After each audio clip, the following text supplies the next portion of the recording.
dipersembahkan oleh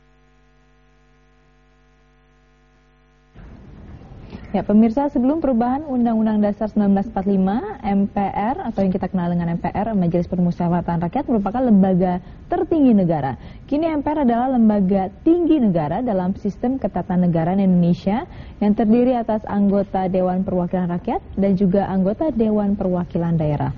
MPR ini bertugas antara lain adalah untuk mengubah dan menetapkan Undang-Undang Dasar dan juga Undang-Undang Dasar 45. Dan selain itu juga MPR bertugas untuk melantik Presiden dan juga Wakil Presiden dan bersidang sedikitnya 1 kali dalam 5 tahun. Dan kini MPR tidak lagi menetapkan garis besar haluan negara ataupun mengeluarkan ketetapan MPR. Lalu sebetulnya dilihat dari sini apa peran MPR kini? Masih perlukah adanya Majelis Permusyawaratan Rakyat? Dan selamat siang pemirsa, jumpa lagi dalam Special Dialog tentunya bersama saya Gita Nafiza.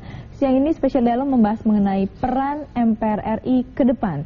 Bersama saya di sini telah hadir Wakil Ketua MPR RI periode 2009-2014 Bapak Lukman Hakim Saifuddin. Selamat datang dan selamat ya sudah dilantik, dan memang ini menjadi wacana yang paling penting juga karena masyarakat, kalau misalkan dilihat dari DPR saja, masyarakat sudah menganggap bahwa kerja mereka kurang berkualitas seperti ini. Nah, ini MPR dilihat dari tugasnya begitu banyak yang hilang, GBHN tidak lagi ditetapkan. Kemudian apa ini spirit yang ingin dibangun 2009 hingga 2014 dengan wacana yang berbeda pula harusnya seperti itu kan Pak? Ya, jadi memang benar setelah Undang-Undang Dasar kita mengalami perubahan, maka eksistensi keberadaan Majelis Permusyawaratan Rakyat tidak sebagaimana masa lalu. Namun demikian, kewenangan yang dimiliki oleh MPR sesuai yang digariskan oleh Undang-Undang Dasar konstitusi kita tetap masih amat sangat relevan. Seperti yang tadi disampaikan bahwa kewenangan untuk menetapkan dan mengubah Undang-Undang Dasar itu masih ada di tangan MPR. Jadi tidak ada satupun lembaga negara di Republik ini selain MPR yang memiliki kewenangan untuk menetapkan dan mengubah Undang-Undang Dasar. Selain itu juga melantik presiden dan wakil presiden yang dipilih langsung oleh rakyat dalam pemilu. Juga ketika kemudian ada proses impeachment, ketika presiden dan atau wakil presiden diduga melanggar hukum, dan kemudian pendapat DPR bahwa presiden dan wakil presiden melanggar hukum itu kemudian dikukuhkan oleh Mahkamah Konstitusi. Artinya dibuktikan oleh Mahkamah Konstitusi, maka MPR memiliki kewenangan untuk apakah memberhentikan presiden atau tidak. Selain kewenangan-kewenangan lain yang sifatnya darurat, misalnya MPR masih memiliki kewenangan untuk memilih wakil presiden bila terjadi kekosongan jabatan wakil presiden, atau bahkan ketika presiden dan wakil presiden berhalangan tetap secara bersamaan, MPR tetap memiliki kewenangan untuk memilih. Tapi kalau dari tadi Bapak menjelaskan adalah kewenangan dan kewenangan seperti itu. Nah, tapi kewenangan itu bisa digunakan kalau misalkan ada eksistensi. Dan pun masyarakat pun mengharapkan bahwa eksistensinya yang berdampak luas bagi masyarakat Indonesia, perbaikan ke depannya seperti apa. Nah, wujud dari eksistensi yang ingin ditampilkan ataupun setidaknya ada publikasi, ada bukti nyata bahwa MPR 2009-2014 memang bekerja untuk masyarakat, ini apa? Ada agenda tersendiri kan untuk menunjukkan eksistensi ini? Ya, jadi yang terlebih dahulu harus difahami oleh masyarakat luas bahwa MPR pada dasarnya lembaga perwakilan, salah satu lembaga perwakilan selain Dewan Perwakilan Rakyat, selain Dewan Perwakilan Daerah, dua lembaga perwakilan kita yang lain. Namun berbeda dengan lembaga eksekutif, pemerintah yang day to day, hari per hari melakukan kerja-kerja yang sangat konkret, sangat jelas karena namanya saja eksekutif, pemerintah.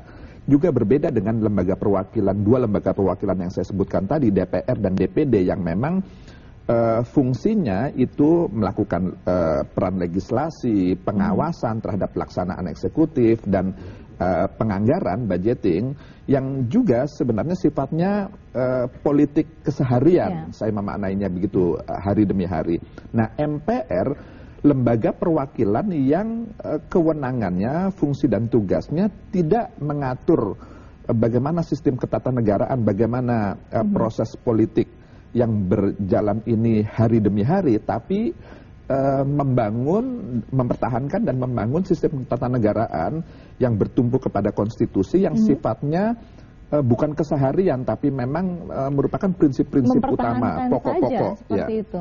Mempertahankan dan juga merespon kalau memang dinamika masyarakat, kehendak mayoritas bangsa ini menghendaki perlunya penyesuaian-penyesuaian kembali, perlunya perubahan-perubahan sesuai dengan tuntutan dinamika masyarakat, kebutuhan masyarakat luas. Jadi konstitusi dimungkinkan untuk kembali mengalami perubahan untuk yang kesekian kalinya kalau memang itu menjadi kehendak mayoritas masyarakat kita. Kalau dilihat dari komposisinya sendiri ada sedikit perdebatan saat komposisi MPR 2009 ini kan. Komposisi pimpinan maksudnya? Iya, komposisi pimpinan, komposisi anggotanya seperti itu. Ini seperti apa?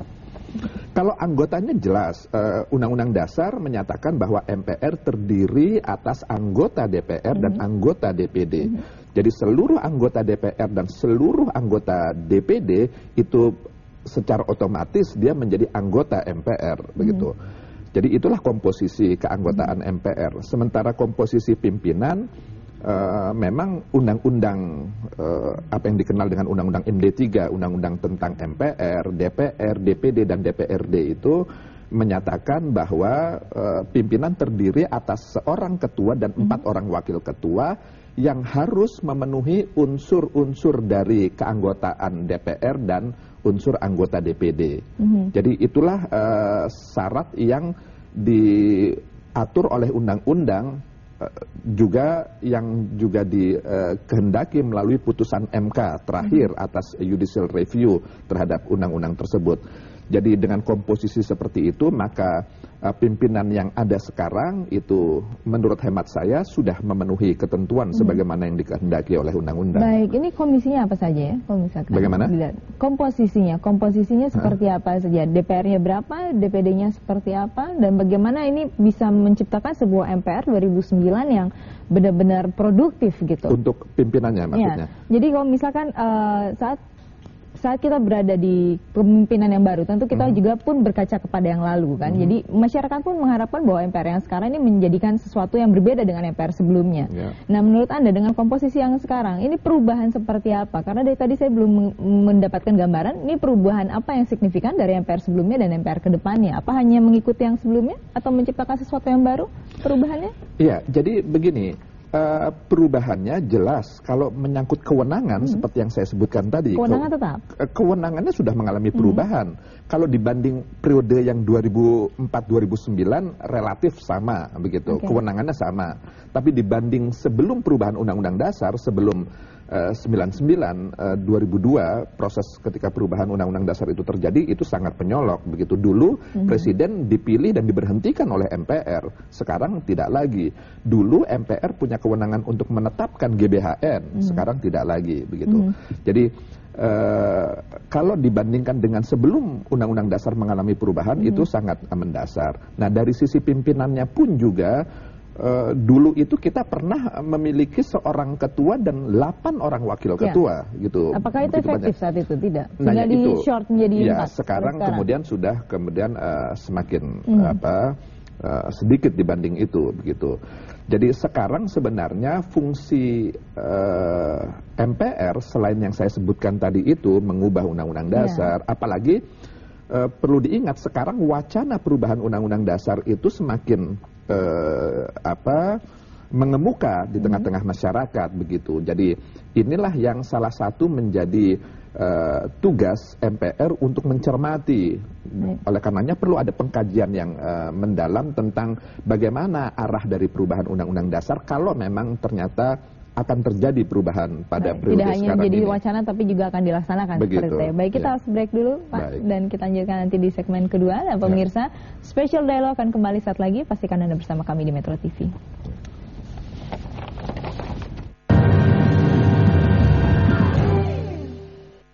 Dipersembahkan oleh Baik, Anda masih bersama kami dalam Special Dialogue dengan tema peran MPR RI ke depan. Ini kita sudah membahas seperti apa bentuknya dan memang diharapkan kinerjanya pun semakin meningkat.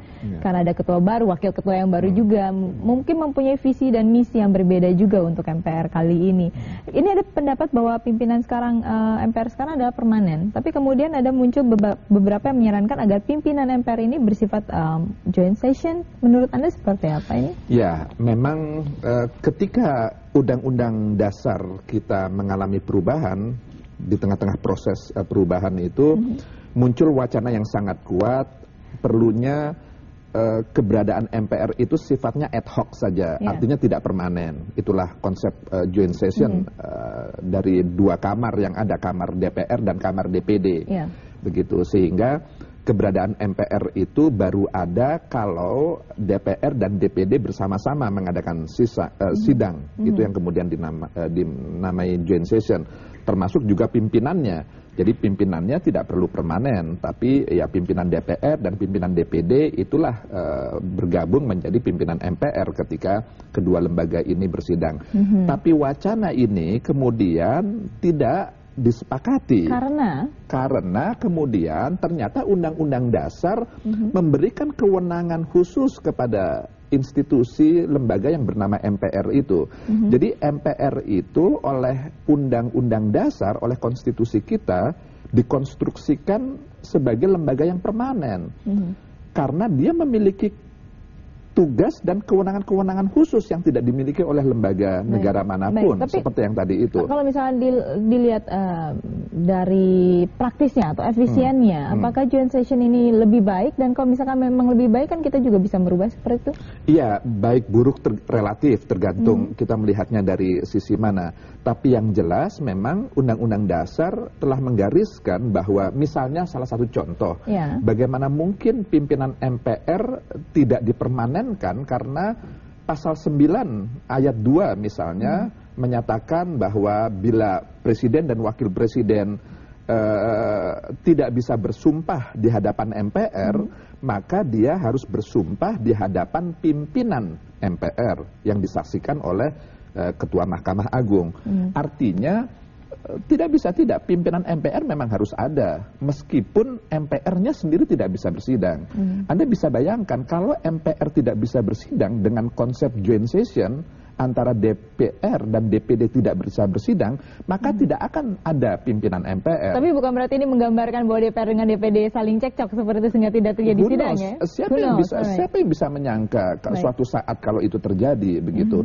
Itulah kenapa kemudian Undang-Undang Dasar mengantisipasi itu. Kalau kemudian kemungkinan terburuk itu terjadi, MPR tidak bisa bersidang, presiden tetap harus bisa disumpah, diambil sumpahnya, yaitu di hadapan pimpinan MPR. Itulah kenapa keberadaan pimpinan MPR menjadi begitu pentingnya, begitu. Selain hal-hal yang lain, misalnya dalam mengatur, dalam melaksanakan kewenangan sosialisasi misalnya. Perlu diketahui bahwa setelah perubahan Undang-Undang Dasar ini mengalami perubahan, maka sistem ketatanegaraan kita mengalami perubahan yang sangat-sangat mendasar. Dan tidak ada satupun institusi di negara ini yang memiliki kewajiban untuk memasyarakatkan perubahan ini.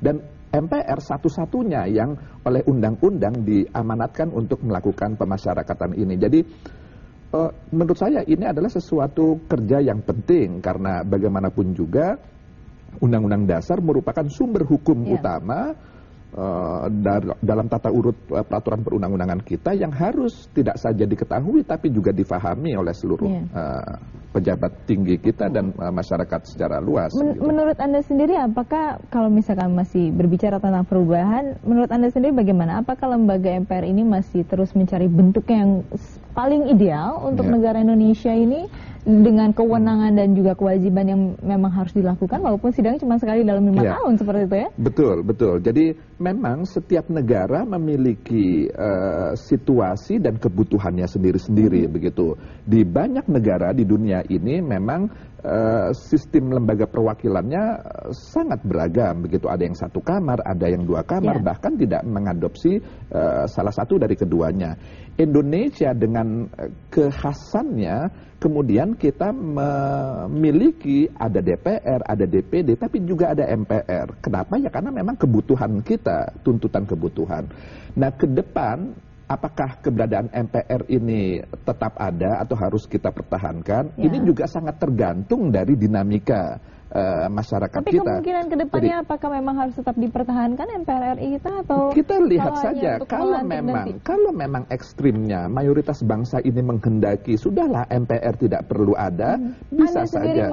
Kalau menurut saya jelas MPR masih tetap ada karena bagaimanapun juga 10-15 tahun ke depan masih dibutuhkan juga? Betul, masih dibutuhkan karena bagaimanapun juga harus ada lembaga negara yang memiliki kewenangan untuk menetapkan dan mengubah undang-undang dasar itu. Itu memiliki kewenangan atau mampu untuk mengubah, mampu untuk menampung aspirasi itu sebetulnya yang dibutuhkan. Artinya seperti itu, memiliki kewenangan itu artinya bisa pasif, bisa aktif.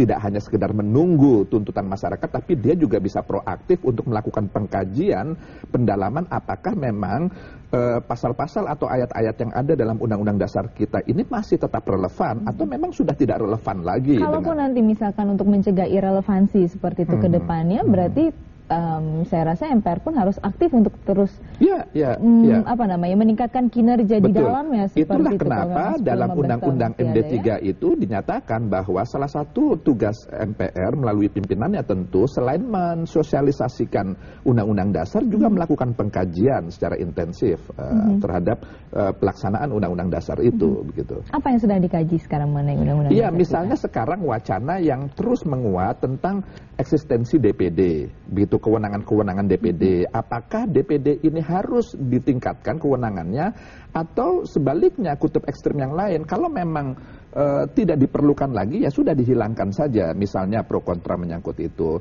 Lalu yang berkaitan dengan keberadaan Perpu, kewenangan Presiden mengeluarkan Perpu. Bagaimana memaknai kegentingan yang memaksa itu? Apakah ini sepenuhnya otoritas Presiden atau Undang-Undang Dasar harus memberikan kriteria-kriteria khusus gitu.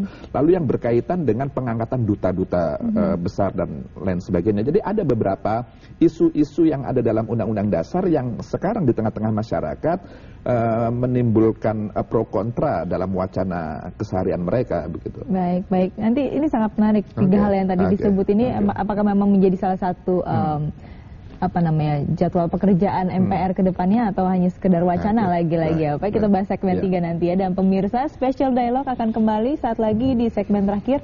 Pastikan Anda bersama kami di sini di Metro TV.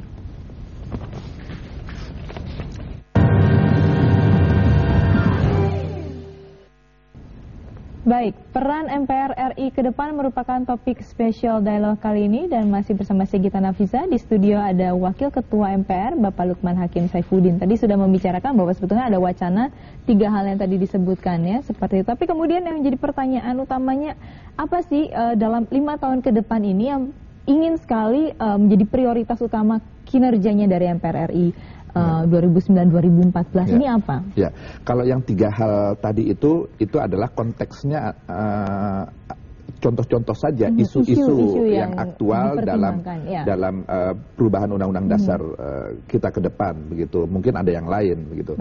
Nah, yang kaitannya dengan prioritas apa yang akan dilakukan jelas menurut hemat saya adalah sosialisasi Undang-Undang Dasar.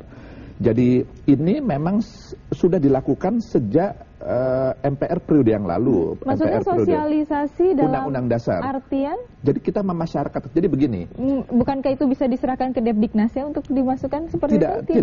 Tidak bisa karena memang tidak Diknas eksekutif pemerintah tidak memiliki kewajiban untuk melakukan itu. Gitu. Beda dulu ketika kita punya BP7 begitu, yang memang undang-undang mengamanatkan untuk melakukan pemasyarakatan. Mengapa ini menjadi prioritas? Ya karena itu perintah undang-undang. Undang-undang memerintahkan agar MPR lah satu-satunya institusi negara yang berkewajiban melakukan sosialisasi itu. Dan sosialisasi ini perlu Anda pahami, Undang-Undang Dasar ini begitu pentingnya karena dialah yang menjadi sumber hukum semua undang-undang, semua peraturan perundang-undangan kita, PP, Perpres, Perda, dan perda-perda yang lain. Bagaimana caranya? Banyak, tidak hanya masyarakat awam, tapi juga para pejabat negara kita yang belum mengetahui, yang belum menguasai dengan baik undang-undang dasar kita setelah mengalami perubahan itu. Baik. Dan ini kita temui tidak saja di tingkat pusat, tapi di provinsi, di kabupaten, kota, dan seterusnya. Sehingga sosialisasi ini menjadi sesuatu yang harus terus diintensifkan untuk termasuk periode yang sekarang ini. Caranya seperti apa ya Anda mensosialisasikannya? Karena dalam banyak cara yang sudah dilakukan, misalnya kita melakukan training of trainers, kita melatih sejumlah tenaga terlatih yang nanti juga kita harapkan melakukan sosialisasi yang sama. Kita menghimpun seluruh pejabat negara kita, para gubernur, bupati, wali kota, para anggota DPRD di provinsi, kabupaten, kota, dan seterusnya. Ini juga menjadi menarik ya, karena banyak sekali yang belum terkena sosialisasi tentang undang-undang yang memang seharusnya wajib lah ya mereka tahu ataupun berusaha mencari tahu sendiri seperti itu kan. Nah, Anda sendiri bagaimana sih melihat praktek ketatanegaraan di Indonesia ini sekarang?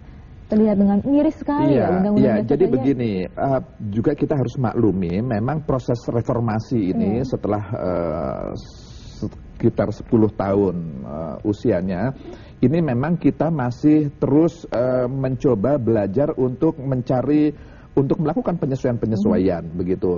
Jadi memang praktek ketatanegaraan kita, khususnya setelah Undang-Undang Dasar mengalami perubahan, itu memang tidak serta-merta begitu saja sesuai dengan yang kita kehendaki.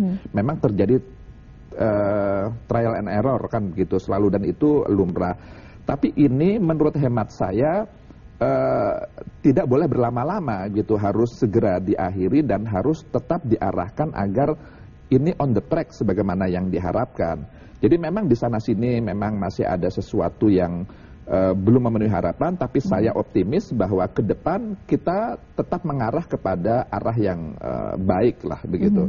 Tapi kita tidak terlalu jauh dari track yang memang seharusnya dilalui seperti, atau sudah terlalu jauh menyimpang nih? Ya, kita berharap tidak seperti itu. Menurut gitu. Anda sudah terlalu jauh menyimpang atau tidak? Saya tetap optimis bahwa ini tetap on the track meskipun ada ekses ya, tapi itu ekses yang tidak prinsipil menurut saya. Misalnya contohnya tentang bagaimana masyarakat kita memaknai keberadaan atau kehadiran Mahkamah Konstitusi. Yang ini sesuatu yang baru misalnya, tapi apapun kritik orang terhadap itu, saya melihat ini positif dalam mengawal konstitusi kita misalnya. Contoh seperti itu. Ini karena waktu kita sangat singkat, dan terakhir yang saya juga ingin tanyakan, Anda sebagai Wakil Ketua MPR RI yang baru seperti itu ya, dan mungkin juga sudah sangat paham mengenai kualitas dan kondisi para anggota MPR RI ataupun ketuanya seperti itu. Nah, bagaimana upaya Anda untuk meningkatkan kinerja agar tidak lagi-lagi mengecewakan masyarakat Indonesia seperti itu? Apa yang akan Anda push paling utama, tekan di utama? Iya, yang jelas, jadi MPR ini kan memang fungsi tugas dan kewenangannya bukanlah pekerjaan yang sehari-hari begitu. Jadi memang ini, jadi memang tidak bisa diukur begitu saja, beda dengan DPR atau bahkan pemerintah begitu ya. Tapi yang jelas anggota MPR yang hakikatnya adalah anggota DPR dan anggota DPD, kita berharap betul untuk betul-betul bisa memahami konstitusi, karena itulah sumber utama hukum kita. Dan tentunya kewenangan-kewenangan yang lain, tugas-tugas yang lain, khususnya dalam melakukan sosialisasi Undang-Undang Dasar. Jadi karena setiap anggota MPR pada dasarnya adalah berkewajiban untuk memasyarakatkan Undang-Undang Dasar, maka tidak bisa tidak setiap mereka harus menguasai Undang-Undang Dasar itu secara baik. Itu harapan Anda ke depan untuk MPR 2009-2014. Baik, terima kasih sekali Bapak, selamat bertugas. Semoga 5 tahun ini sukses dengan sosialisasinya dan ya kembali menjadikan Indonesia dan mendidik masyarakat Indonesia untuk menjadi Indonesia jauh lebih baik dari sekarang ya Pak ya. Dan pemirsa, demikianlah spesial dialog kali ini. Semoga bermanfaat bagi Anda dan semoga anggota MPR RI yang baru tentunya dapat kembali memaksimalkan perannya dalam sistem ketatanegaraan kita. Atas nama kerabat kerja yang bertugas, saya Gita Nafisa mengucapkan terima kasih atas perhatian Anda. Selamat siang dan selamat beraktivitas. Sampai jumpa.